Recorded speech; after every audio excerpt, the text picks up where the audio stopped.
During early days of my career, I applied so many jobs, but most of the time, what I realized is my CV is hidden in somewhere. I did not get any response. I did not get any feedback from the recruiting manager. No interviews, just silence. I think this is very common among most of the migrants. And if you're a migrant, I'm sure that you've experienced the same as well. So today we are going to dive into this issue and see what are the main reasons or the root causes for this situation. What we need to understand first is UK recruiters just don't read your CV. They are looking for hidden signals in it. Small signals like this person is suitable for the role. They will adapt quickly. Is this a safe hiring decision? In my previous video, I talk about common CV mistakes and the importance of CV positioning in the UK. Today, we are going a little deeper. Today, we are going to talk about hidden signals that UK recruiters are looking in your CV. Once you understand these signals, it will be easier for you to position your CV. You will get more interview opportunities as well. First and the most important part is clear professional direction. So they want to quickly understand what kind of professional are you. For an example, HR advisor, financial analyst, project coordinator, operation manager, or any other field. If your CV shows so many unclear directions, then the hiring manager will be in doubt. They might actually face difficulty to identify your clear career directions. If you're a migrant from Asian context, we tend to work in multiple roles.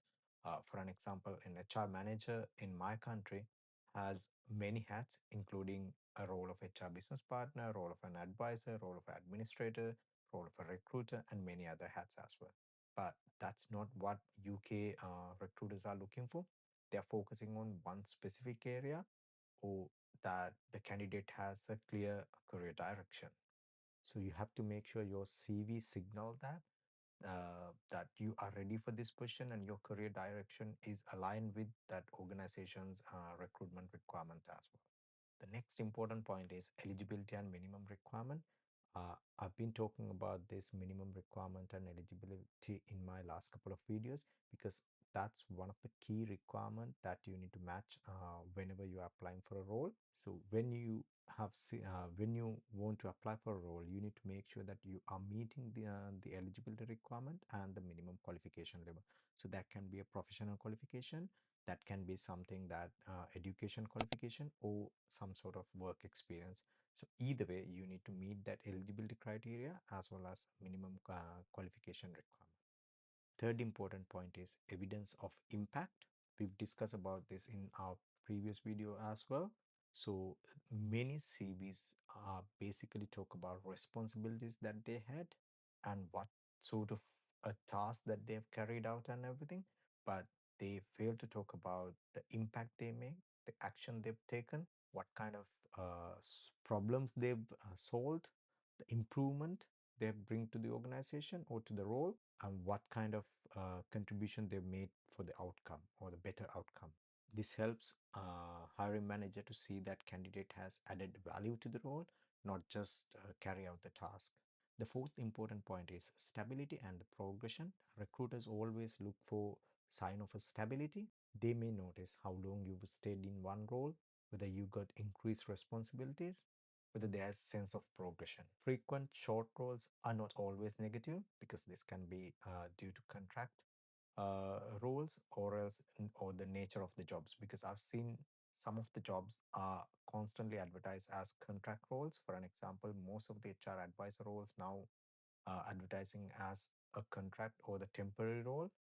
At the same time, I've seen some of these finance roles and some other professional roles advertising as a temporary role. So this is not always a negative point, but it's more about how you explain those short roles. At the same time, what kind of improvements you bring it out to those roles, what kind of outcomes that positive outcomes that you able to contribute or that you're able to achieve. In the UK, hiring decisions always involve risk management. The fifth one is familiarity with professional environment. So the recruiters usually look at someone who can work in a professional environment, who can thrive in a professional environment. So you need to show that you have experience working in a professional environment and you thrived in such environments. So this doesn't mean that you need to have UK experience. It's more about the way you carried out your role in your previous workplaces. For an example, like working in a structured process, interacting with managers and senior stakeholders, using professional systems, and working in a regulated environment. The last but one of the most important point is clear communication. Your CV structure can send a lot of signal about this. So make sure your CV is less cluttered and easy to read, easy to understand.